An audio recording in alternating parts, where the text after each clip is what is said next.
Okay, એટલે એ મૂર્ત અને અમૂર્ત બે રૂપ છે. મૂર્ત રૂપ એટલે મૂર્તિમાન ભગવાનના જે રૂપ જે કયા તે ઘણા બધા પ્રકારે છે. એક તો ભગવાન આપણા મંદિરોમાં જે છે તે મૂર્તિમાન છે. શ્રીજી મહારાજે ભગવાનનું જે આપણું અંતર્યામી રૂપ જે કહ્યું, પર વ્યૂ વિભવ અર્ચા અને અંતર્યામી પણ જે છે તે ભગવાને મૂર્તિમાન કહ્યું, કારણ કે એ સર્વ કર્મ ફળ પ્રદાતા છે. હવે જે કર્મનું ફળ આપે તે તો મૂર્તિમાન જ હોય, ભગવાને એવું કહ્યું. એટલે એમ કહી કે એને પણ ભગવાને નિલિયાને આપી દીધી, બોલું એને પણ ભગવાને શું કહ્યું? મૂર્તિમાન કહ્યું. બરાબર. હવે આખા જગતની જ્યારે વાત કરે ત્યારે જગતનું જે આ વિરાટ નારાયણનું રૂપ જે છે, જેને વિશે 14 લોકનું આ બ્રહ્માંડ આખું રહ્યું છે, તે ભગવાનનું મૂર્તિમાન રૂપ કહ્યું. બરાબર. આ પ્રમાણે ભગવાનના મૂર્તિમાન રૂપના પણ ઘણી બધી જગ્યાઓ ઉપર શાસ્ત્રોમાં વાત કરેલી છે. અને અમૂર્ત એટલે કેવું? ભગવાન જે એમ કહે કે સર્વવ્યાપકપણે રહ્યા છે તે અમૂર્ત. ભગવાન જે સ્વરૂપે કરીને વ્યાપક રહ્યા તે અમૂર્ત. ક્ષર અને અક્ષર સ્વરૂપે તે સર્વભૂતમાં રહેલા છે. ક્ષર એટલે શું? તો ભાઈ આ જે આપણું માયાનું જે શરીર 24 તત્વનું બનેલું છે તેમાં કેટલો બધો ફેરફાર આવે છે. આજે જ મને એક મારા મિત્ર મળ્યો, તે મને કહી કે તને હું કાયમ જોઉં ને તો તું કંઈ બીજા રૂપમાં જ દેખાય એમ કહી. મેં કહું તું મને 10 વર્ષ એકવાર જોઈ, તેમાં મારો થોડો વાંક છે. બરાબર. 10 વર્ષ પહેલાં તે મને જોયો હશે તો હું થોડો જુવાન દેખાતો. હવે 10 વર્ષ પછી હું બુઢ્ઢો થઈ ગયો. હવે પછીના 10 વર્ષ પછી ઓર બુઢ્ઢો થઈ ગયો. તે તો ફેર તો પડે જ દે. હવે એ માયાનું 24 તત્વનું બનેલું ક્ષર સ્વરૂપ છે, એમાં ભગવાન રહેલા જ છે. તો આ કેવું છે કે ભાઈ આવી રીતે રોજ નાશ પામે છે તે છે. અક્ષર સ્વરૂપ છે ભગવાનનું, જે નાશ નહીં પામતું તે. તો આપણો જીવ જે છે એને વિશે ભગવાન જે રહ્યા તે ભગવાનનું કેવું છે? અક્ષર સ્વરૂપ છે, એ નાશ પામે એવું નથી.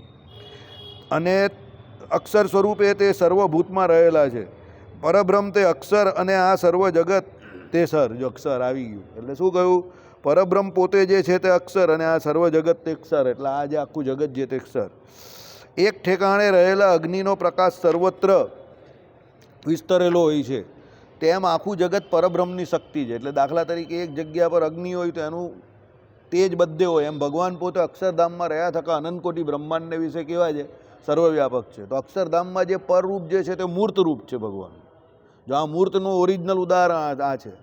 અક્ષરધામનું મૂળ રૂપ જે છે તે મૂર્ત છે, અને અમૂર્ત એટલે એ જ ભગવાનની જે પેલી જેમ અગ્નિની જ્વાળા સર્વવ્યાપક છે, તેમ અમૂર્ત રૂપે એટલે ભગવાન જે સ્વરૂપે કરીને આખા જગતમાં વ્યાપક છે તે રૂપે કરીને પણ વ્યાપક છે. એ અક્ષરધામનું રૂપ જ્યાં જેવું બીજું રૂપ ઘટાવવું એ પ્રમાણે ઘટાવી શકાય. એ ભગવાન પોતે જ ઘટાવે. દાખલા તરીકે જ્યારે પ્રહલાદજીની રક્ષા કરવાની હતી તો એ ભગવાન થાંભલામાંથી બહાર આવ્યા. તો એમાં કંઈ માતાના ગર્ભની પણ ભગવાનને જરૂર નહીં પડી. સીધા ધડામ દઈને થાંભલામાંથી બહાર આવ્યા. બ્રહ્માજીએ છીક ખાધી તો વરા રૂપે ભગવાન બહાર આવ્યા. ગજેન્દ્ર મોક્ષમાં ભગવાન સીધા પાદરા પધાર્યા. ગરુડજી ઉપરથી કૂદીને સીધા પેલાને મારી નાખ્યો, મગરને. સમજો. એટલે ભગવાન જે અક્ષરધામસ્થ જે છે તે મૂર્તિમાન છે, અને એ પોતે મૂર્તિમાન થકા બી ગમે ત્યાંથી નીકળી શકે છે. એ સંકલ્પ ત્યાંથી કરે અક્ષરધામમાંથી, અને ગમે ત્યાંથી એ બીજું રૂપ ધારી શકે ને ગમે તેવું રૂપ ધારી શકે. અને એમાં કંઈ એવું જરૂરી નથી કે માતાના ગર્ભમાં આવે કે ના આવે. ભગવાનને કોઈ માતાના ગર્ભની પણ જરૂર નથી. ઋષિ રૂપ તો કાં માતાના ગર્ભમાં આવે એવું હતું જ નહીં, કારણ કે બ્રહ્માજીની સૃષ્ટિનું જ નહીં હતું. અર્ધ માનવ અને અર્ધ પશુ જે હોય તે કામ બ્રહ્માજીની સૃષ્ટિમાં આવે. તે કેવી માતા આવે એની? હવે એ માતા કોઈ સિંહણ બી નહીં હોઈ શકે ને મનુષ્યવાળી બી નહીં હોઈ શકે સ્ત્રી. એ કેવી માતા જોઈએ? એટલે ભગવાન સીધા પાદરા પધાર્યા. કામાંથી? થાંભલામાંથી. એટલે ભગવાનનું રૂપ જે કંઈ છે તે પોતાના ભક્તને માટે ભગવાન ગમે તે રૂપ ધારણ કરીને ગમે ત્યારે આવે. સમજજો. એટલે એનો કોઈ મેળ નથી. હજુ પણ કંઈ ભગવાન એવી લીલા પણ કરશે જે ભવિષ્યમાં કોઈ બીજા પુરાણોમાં લખાઈને આપણે ગાઈશું, કે કંઈ બીજું ભલતું રૂપ બી ભગવાન દેખાડે જે કોઈએ જોયું જ નહીં હોય.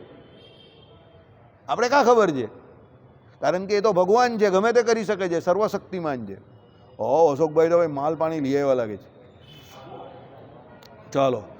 એટલે વિષ્ણુની એક પરાશક્તિ કહેવાય છે, અને ક્ષેત્રજ્ઞ નામની એક અપરા બીજી શક્તિ છે. બરાબર. એટલે વિષ્ણુની બે પ્રકારની શક્તિ છે, પરા અને અપરા. બરાબર.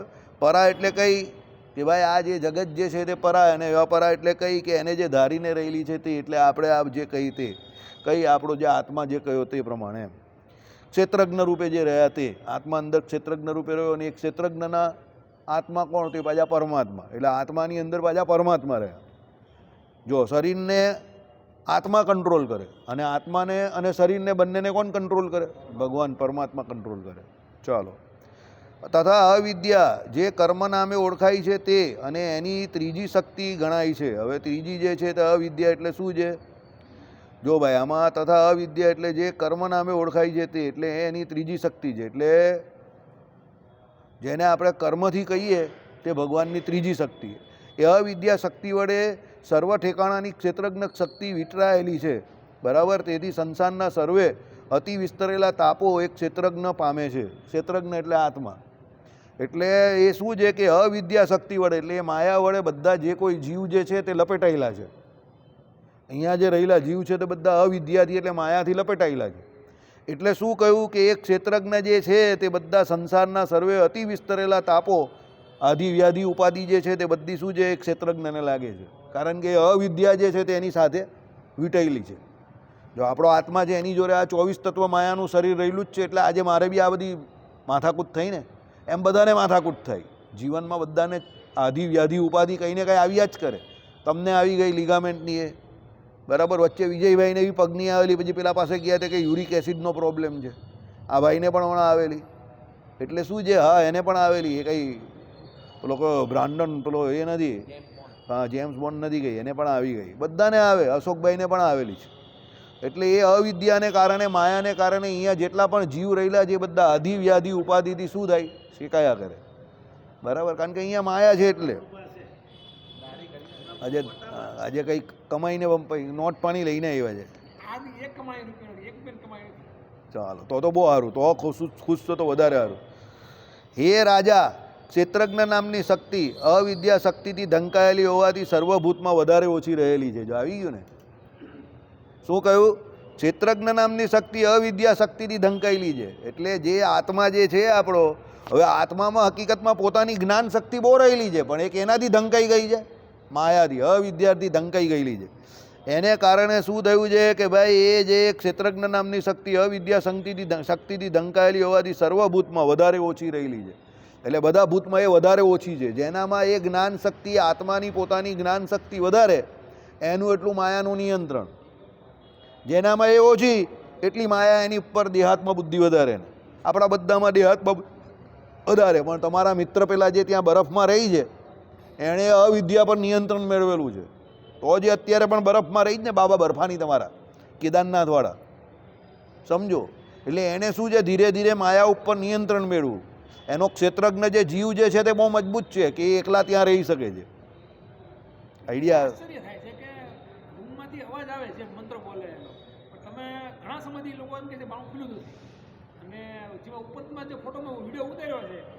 ચડવું હોય ને 5 કિલોમીટર સીધું ચડવું પડે, અને જો ઉપરથી પથ્થર આવ્યો આપણે ચડતા હોઈએ તો આપણે મરી જઈએ.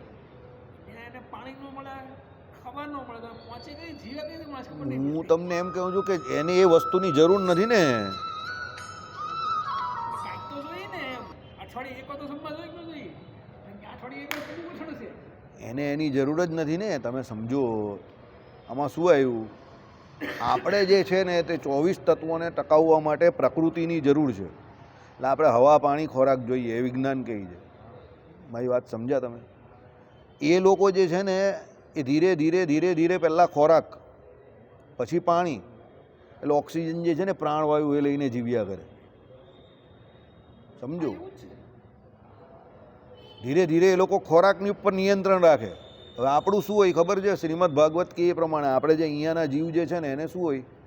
એ જેવો અન્ન છોડે ને એટલે મહિનામાં નીકળી જાય, અને જળ છોડે એટલે 15 દિવસમાં નીકળી જાય. આ નિશાની છે. એનું મૃત્યુ આવવાનું હોય ને એ પહેલું એનું અનાજ છૂટે. જેવું એનું અનાજ છૂટે એટલે સમજવાનું કહેવાનો મહિનો બચેલો છે. પછી ધીરે ધીરે એનાથી પાણી પણ નહીં પીવાય. ખબર? આમ પાણી પીરો તો નીચે ઢળી જાય, અંદર નહીં જાય. હવે પાણી પણ એનું ઢળવા માંડે ને એટલે સમજી જવાનું કે આ 15 દિવસમાં જવાનું. હવે આઈડિયા આવે જ તમને? કેમ? આપણા શરીરનું પાલન પોષણ જે છે ને અહીંયા રહેલા જીવોનું તે એનાથી થાય છે, હવા, પાણીને ખોરાકથી. ત્યારે પેલો જે ઉપર જીવે છે ને હિમાલય પર, એને ધીરે ધીરે શું કરેલું છે? અન્ન અને જળ જે છે ને એની પર નિયમન મેળવું છે, થોડું થોડું યોગ દ્વારા. અને એ અંદર જે આકાશમાં જે વાતાવરણમાં જે ઓક્સિજન રહ્યો ને પ્રાણવાયુ, એ પ્રાણવાયુથી જીવે છે. આઈડિયા આવે છે? હા, એટલે એને હું શું છે કે એને પ્રાણવાયુ એવો રાખેલો છે અંદર યોગ દ્વારા, એ પ્રાણવાયુ ઉપર નીચે કરતાં આવડે છે, એને કરીને એનું શરીર ટકી ગયેલું છે. હવે તમે સમજો, ભગવાન શ્રી હરિ જ્યારે પણ વન વિચરણ કરતા હતા, પેલા 9 પર્વત પર ભગવાનને 9 લાખ યોગીઓ મળ્યા. 9 લાખ યોગીઓ. હવે એ 9 પર્વત એટલી વિચિત્ર જગ્યા પર છે, નોર્ધન ઈસ્ટમાં છે, ત્યાં 9 લાખ યોગીઓ તપ કરતા હતા અને ભગવાન એ લોકોની તપશ્ચર્યાથી રાજી થઈને બધાને મળવા ગયેલા. તો હવે એ 9 લાખ યોગી ત્યાં એ જગ્યા પર રહેતા હોય તો હું એ કંઈ હવા પાણી, એ હું કોઈ ખોરાક ખાતા હોય કંઈ? અરે કંઈ ખોરાક નહીં મળે એને, હું ખોરાક મળે તા, તમે સમજો. પણ એને ભગવાન સિવાય બીજું કંઈ કરવાનું નહીં હતું ને, એટલે ભગવાન એને મળવા ગયા. તમને જે જોઈએ છે ને એ આજે નહીં ને કાલે ભગવાન તમને પ્રાપ્ત કરાવી જ આપશે. જેને લક્ષ્મી જોઈએ છે એને લક્ષ્મી, જેને યશ જોઈએ છે એને યશ, જેને કીર્તિ જોઈએ એને કીર્તિ, માનપાન જોઈએ એને માનપાન, જેને ભગવાન જોઈએ એને ભગવાન પણ મળશે. 100% મળે. તમને જે જોઈએ ને એ તમને મળવાનું જ છે. કેમ? કારણ કે તમારી અંદર અંતર્યામી પણ એ ભગવાન રહેલા છે. તમે એ તરફ પ્રયત્ન કરો એટલે ધીરે ધીરે ધીરે ધીરે આજે નહીં ને કાલે, કાલે નહીં ને પરમ દિવસ, 1 જન્મે નહીં ને 2 જન્મે તમને મળે એ 100%. સમજો. એટલે આમાં એ જ કહી છે કે ભાઈ એ જે ભગવાનની શું છે, અવિદ્યા નામની શક્તિથી આ ક્ષેત્રજ્ઞ નામની શક્તિ, એટલે માયા અને જીવ એ બંને ભગવાનની શક્તિ છે. તો ભગવાનની શક્તિ બંને છે, સમજો. તો એ માયાનું અહીંયા લીલા વિભૂતિમાં આધિક્ય વધારે છે. એટલે પેલો જીવ જે છે એની તાકાત ઘટી જાય છે, પણ એ જો ભગવાનની શરણે હોય તે બચી જાય. એટલે એની ઢંકાઈ ગયેલી છે શક્તિ.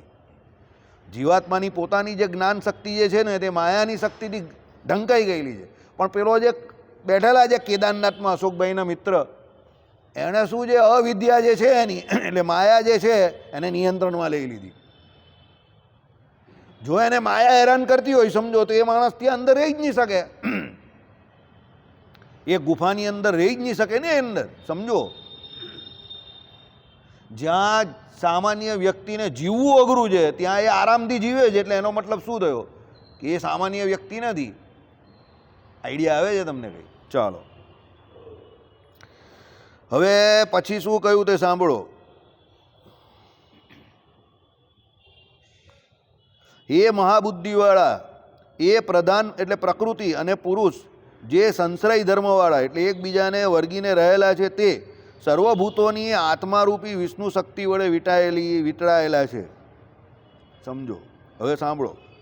પ્રધાન એટલે માયા અને પુરુષ એટલે જીવ જે સંશ્રય ધર્મવાળા છે, એટલે એકબીજાને વર્ગીને રહેલા છે. જો આ આપણો જીવ અને આ આપણું શરીર. જીવ જે છે એ શરીર વગર નહીં રહી શકતો ને શરીર જે છે તે જીવ વગર નહીં રહી શકતું. એટલે જેવો આપણો જીવ અહીંયાથી નીકળે એટલે બધા શું કરે, એને શરીરને જઈને પતી ગયા. અને એ જીવ જે છે તે પછી એના જે અત્યારે જે કર્મ કરેલા હોય એ પ્રમાણે એને બીજા દેહની તરત પછી પ્રાપ્તિ થાય એના સમય અનુસારે, કાળાંતરે. એ બધું ભગવાન નક્કી કરે. પુરાણોમાં લખેલું છે કે 39 દિવસ પછી મળે ને બધા અલગ અલગ જેના જે હોય એ પ્રમાણે લખેલું છે. 13 દિવસ કંઈ પેલા ઘરના, પેલો 14 દિવસ કંઈ પેલો ઘરનો મોભ હોય ને એની અંદર પેલો જીવ રહ્યો હોય, અને એના ઘરના જે કોઈ હોય ને તે બધા શું એની વિધિ કરે છે, કેટલા લોકો રડે છે, એ બધું એ જીવ જોતો હોય. આ ગરુડ પુરાણમાં બધી સ્ટોરીઓ લખેલી છે.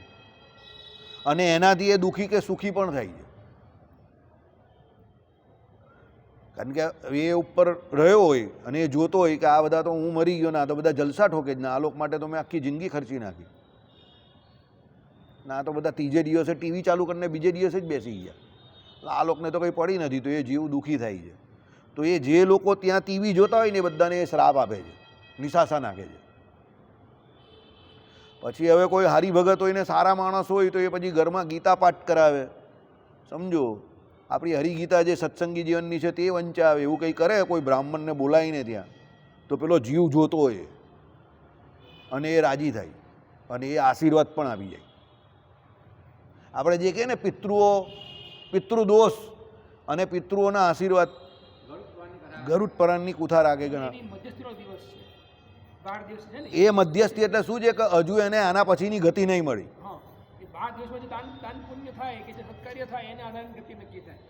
ના, એટલે એના આધારે તો એને ત્યારે એની જ્ઞાન શક્તિ નહીં ગઈ. સમજો.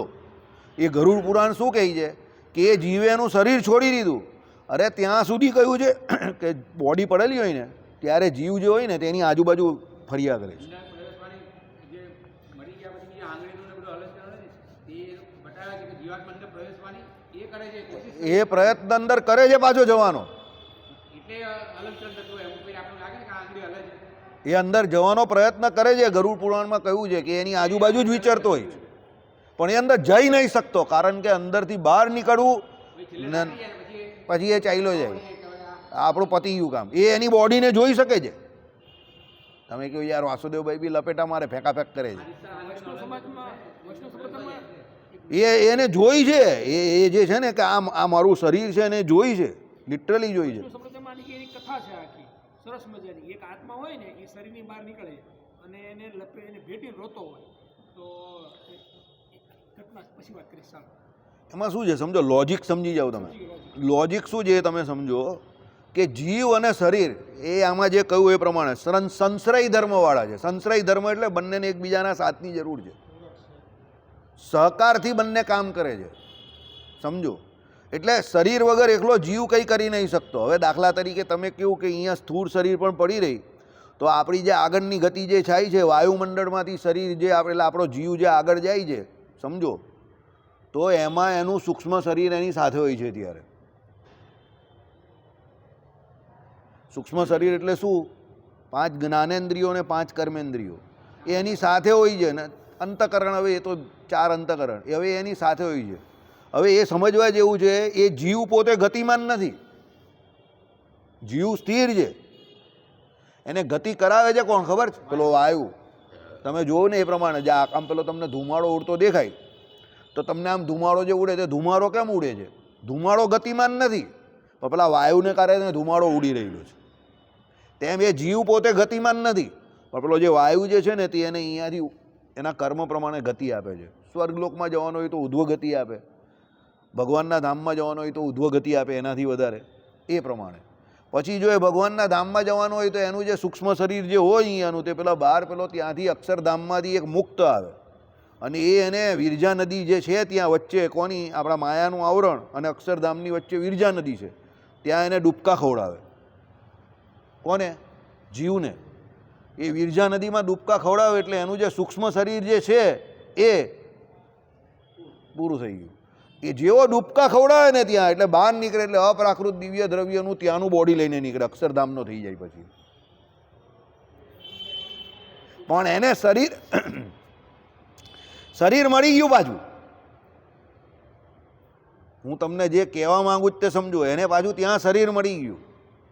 એ પ્રમાણે જેને સ્વર્ગલોકમાં જવાનું કર્યું હોય તો એને એ દેવતાનું શરીર મળી જાય, બ્રહ્માના લોકમાં એ લોકનું શરીર મળે, પાતાળ લોકમાં જાય તો એવું શરીર મળે, ને નર્કમાં જાય તો આટલું આ વેંટ જેટલું શરીર મળે.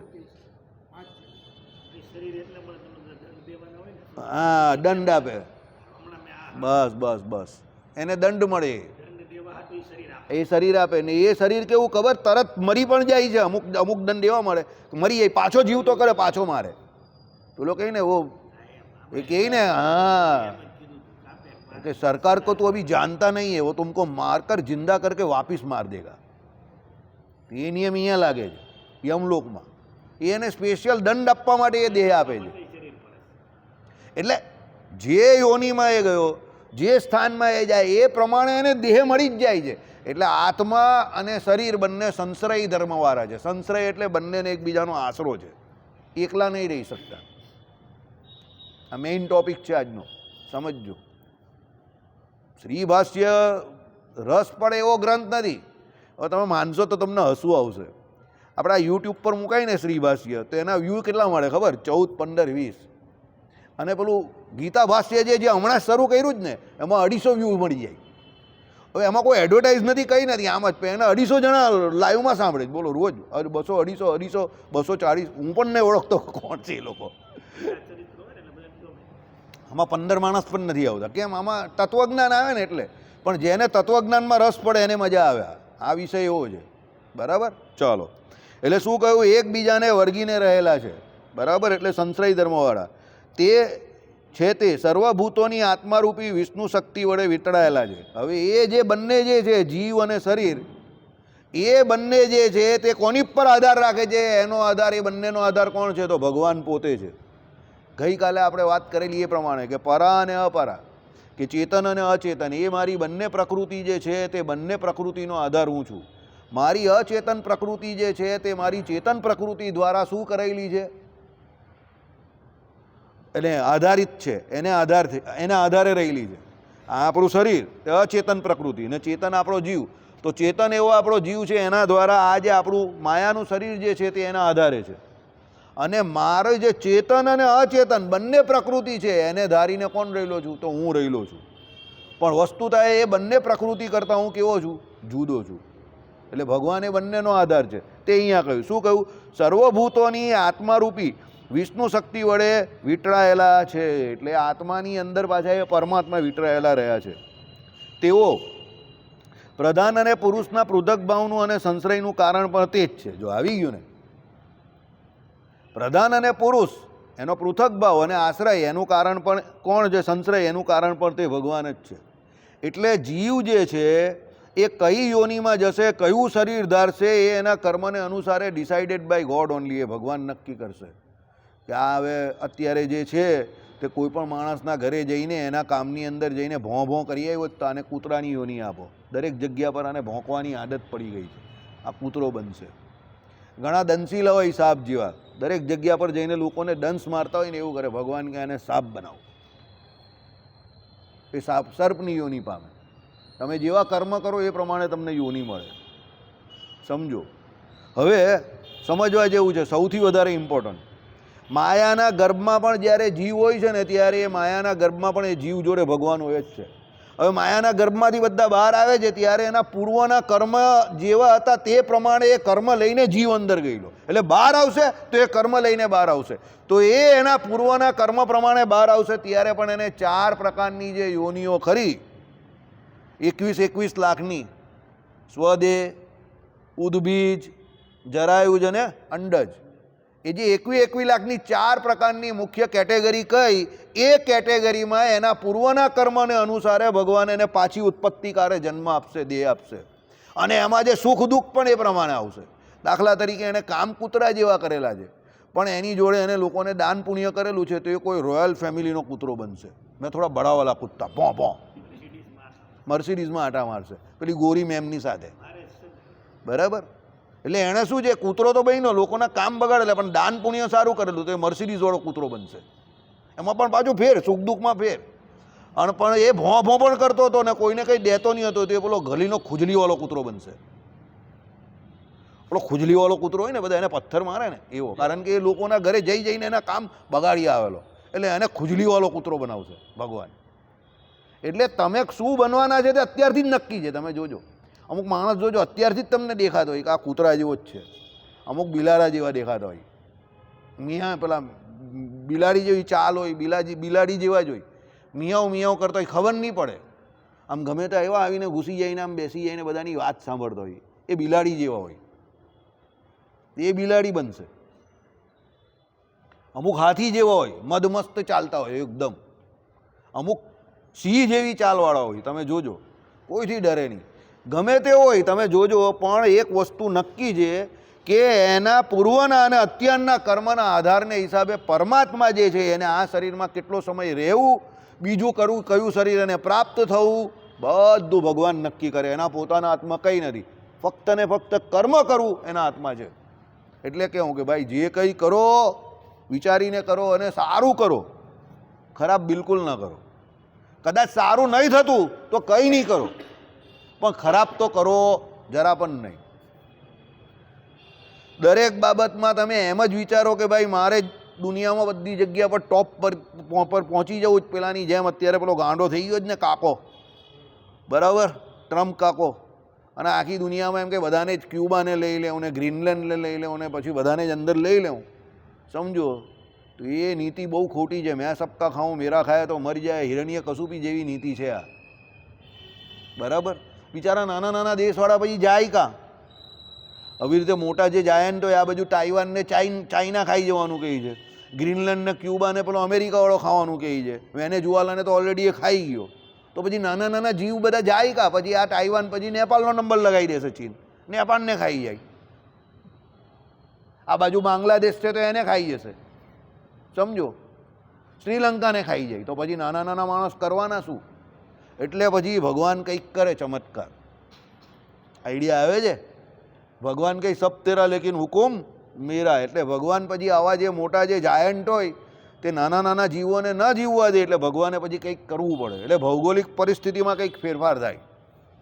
આવા જે મોટા હોય ત્યાં બહુ મોટી મોટી કોઈ જગ્યા પર એવી હોનારત થઈ જાય કે એનો અડધો દેશ પૂરો થઈ જાય ને એ જ નાનો થઈ જાય, એટલે પછી એને બીજાની જરૂર પડે.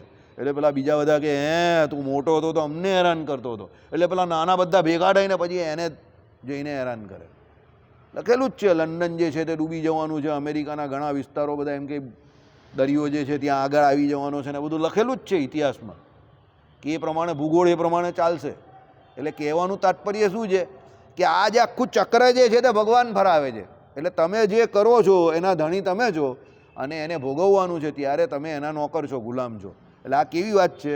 તમે તમારા ન બોલેલા શબ્દોના માલિક છો અને બોલેલા શબ્દોના ગુલામ છો. આ એવી વાત છે. તમે જે કર્મ નથી કર્યું ત્યાં સુધી તમે ઓકે છો, પણ જે કર્યું 100%.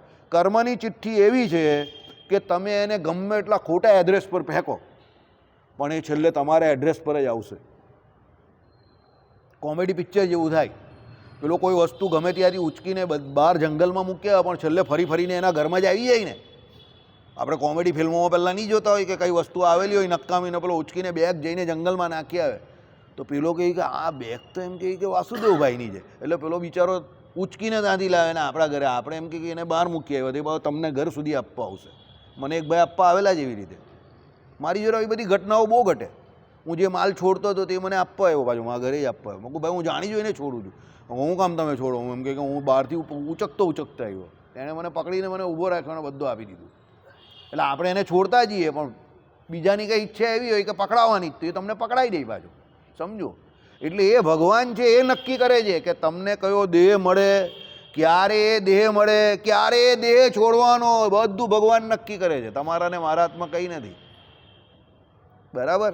એટલે શું કહ્યું કે ભાઈ એ પ્રધાન અને પુરુષના પૃથક ભાવનું, એટલે જુદા પડવું. હમણાં જે વાત કરીએ પ્રમાણે અંદરથી નીકળી ગયો શરીરમાંથી આત્મા, તે અને સંશ્રયનું કારણ એ બંને ભેગા થાય એનું કારણ કોણ છે? ભગવાન છે. એટલે જન્મ અને મૃત્યુ ડિસાઇડેડ બાય ભગવાન, ગોડ ઓનલી. ચલો, જેમ જળને અડકેલો વાયુ સેંકડો કણિકા એટલે જળના કણોને વહે છે, તેમ એ વિષ્ણુની શક્તિ પણ પ્રધાન પુરુષ અને આત્માને ધારણ કરે છે. બહુ જોરદાર તત્વજ્ઞાન છે, બહુ સરસ છે, મજા આવી ગઈ. ચાલો, શક્તનો અર્થ લાગેલો ન કરતા અડકેલો કર્યું છે, કારણ કે અત્રે કહેવાનું તાત્પર્ય એવું છે જેમ વાયુ જળને અડે છે પણ તેના સ્વભાવથી વાસ્તવિક રીતે લેપાતો નથી ઇત્યાદિ. વાયુ જે છે તે જળને અડે એટલે તમને એને કારણે શું છે કે પેલો જળ જે છે તે આમ ખડખડ ખડખડ ખડખડ ખડખડ હલતું લાગે, તેનાથી વાયુને કંઈ ફેર નહીં પડતો. વાયુને શું ફેર પડે? અત્યારે પાણી ઠંડુ થાય પણ વાયુ તો જેવો છે તેવો ને તેવો જ રહે, વાયુને કંઈ ફેર ન પડે. બીજું, પુરુષ એટલે બદ્ધ જીવ અને આત્મા એટલે મુક્ત જીવ. ટીકાકાર પણ પ્રધાન પુરુષ આત્મન ને ષષ્ઠી તત્પુરુષ ગણી. ષષ્ઠી તત્પુરુષમાં નોની નુના આવે. 10મા ધોરણના સંસ્કૃતમાં આવતું હતું, મને હજુ યાદ છે ભગવાનની કૃપાથી. ષષ્ઠી તત્પુરુષ, બરાબર? નોની નુના એટલે આનું પેલાનું, આનું પેલાનું, એમ એ ષષ્ઠી તત્પુરુષમાં આવે. ચાલો, એટલે એને ઘણી વિષ્ણુ એટલે વિશેષણ તરીકે લેતા બીજી રીતનો અર્થ આ પ્રમાણે થાય. પ્રધાન એટલે અચિત અને પુરુષ આત્મા એવી વિષ્ણુની શક્તિ ઇત્યાદિ. પણ આમ અર્થ કરતાં ધારણ કરે છે એનું કર્મ ઉમેરી લેવું પડે. ત્રીજી રીતે નીચે પ્રમાણે થઈ જાય, પ્રધાન અચિત અને પુરુષ રૂપી આત્માઓ એટલે ચિત્ત. ઓકે, કંઈ નહીં, એ બધું તમારે પડવા જેવું નથી, આપણે તમને સમજાવી દઈએ આમાંથી સીધું જ, બરાબર? ચાલો, શું કહી છે? જેમ જળને અડકેલો વાયુ સેંકડો કણિકા એટલે જળના કણોને વહે છે, તેમ એ વિષ્ણુની શક્તિ પણ પ્રધાન અને પુરુષ આત્માને ધારણ કરે છે. એટલે કહેવાનો મતલબ એવો છે, ભગવાન પોતે જે છે તે આત્માને ધારીને રહેલા છે, પણ આત્મા જે કંઈ પાપ પુણ્ય કરે તે એને ભગવાનને કંઈ લાગતા વળગતા નથી. તારું તું જાણે ને મારું હું જાણું. કેવી રીતે? પેલું જળ જે છે તે વાયુને અડે, તેનાથી વાયુને જેમ કંઈ ફરક પડતો નથી, એમ જીવાત્માની અંદર પરમાત્મા રહેલા છે. એકે બીજાનું ખૂન કરી નાખ્યું, એકને જેલની સજા થઈ, એ જેલની અંદર જેલર પણ છે, પણ જેલરને તમે એવું નહીં કહી શકો કે એ જેલ ભોગવે છે. જેલર પેલા જેલમાં જે કેદી આવી એને સજા ભોગવા ઉડાવે છે. જેલર રોજ જેલમાં જાય છે, પણ તમે એમ નહીં કહી શકો કે એ જેલમાં છે. અને પેલો કેદી જેલમાં જ છે, પણ તમે એને શું કહી શકો? એ સજા ભોગવે છે. કેટલો ફરક કોઈ નથી. જેલમાં પેલો પણ જાય છે, ઘણી વખત ઉપરથી દબાણ હોય તો પેલો જેલમાં જ સૂઈ જાય જેલર, પણ તમે એમ નહીં કહી શકો કે કેદી છે. સમજવા જેવી બાબત છે. તેમ ભગવાન છે આપણા જીવની અંદર જ રહેલા છે. જીવ પાપ કરે છે બધું ભગવાન જાણે છે, પણ ભગવાનને તમે એવું નહીં કહી શકો કે એ જીવ જે પાપ કરે છે તો ભગવાન પણ પાપ કરે છે, પેલા કેદીની જેમ અને જેલરની જેમ. સમજ પડે છે તમને હું જે કહું તે? એટલે તમારા કે મારા કરેલા પાપ પુણ્ય જે છે એને ભગવાન જોડે કોઈ લેવા દેવા નથી. ભગવાન કે હું તો એમ્પાયર છું ભાઈ, તમે મેચ રમો, તમે સિક્સ મારો, તમે આઉટ થાવ, એક જીતે બીજો હારે, મારે તમારો પગાર લઈને ચાલ્યા જવાનો. મને કંઈ લેવા દેવા નથી કોણ જીતે ને કોણ હારે. મારે તો ખાલી ડિસિઝન આપવાના, આમ કરવાનું, આમ કરવાનું, આમ બે હાથ ઊંચા કરવાના, આમ કરીને જોવાનું, ને નહીં ખબર પડે તો થર્ડ એમ્પાયરને કહી દેવાનું, પણ મારે તો પગાર ગણીને નીકળી જવાનું. મને કંઈ લેવા દેવા નથી કોણ જીતે ને કોણ હારે. આ એવી વાત છે ભગવાનની. ભાઈ જીવજી જોડે ભગવાન અંદર અંતર્યામી પણ રહ્યા, પણ ભગવાનને જીવના કર્મ જોડે કોઈ લેવા દેવા નથી. શ્રીપતિમ શ્રીધરમ સર્વદેવેશ્વરમ ભક્તિ ધર્માત્મજમ વાસુદેવમ હરે